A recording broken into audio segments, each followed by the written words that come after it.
Тул биш, хул. Томоо 100 хөдөө өвөөгиндөө иржээ.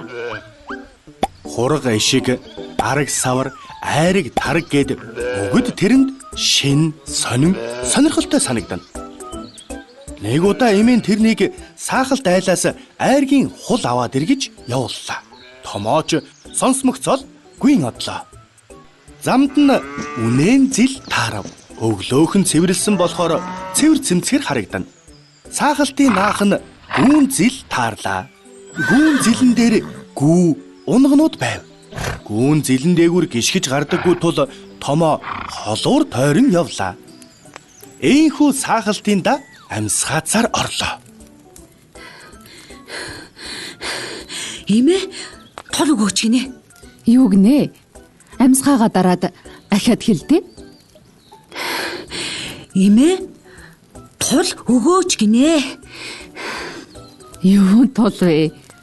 Алив чи наад амьсгаагаа дараад аятайхан хэлээдэх.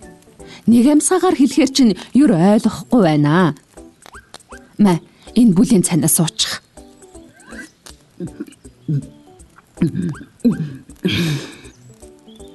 Эмээ, тол өгөөч гинэ. Тул гэж юу илээ хөө? Мэдгүй, эмээ айргийн тул гэсэн. Эсвэл дул гэсэн билүү?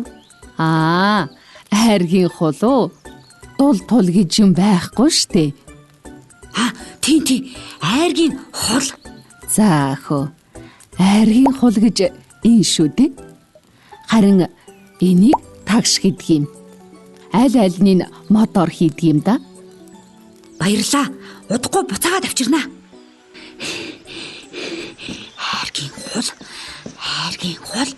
Хайргийн хул. Ийхүү томоо эмээдээ хул аяга авчирч өглөө. Орой болоход эмээ нь аягыг буцааж аваач ч өгөөрэй гэв. Томоо аягыг шүүрэн гарах гэтэл эмээ нь тэрнийг дуудав. Хөөе, томоо, наад аяга аваад ирээ. Яасан эмээ? Сав хоосон буцаадгүй маа минийхүү. Энэ ааруулаас хийч. Яагаад?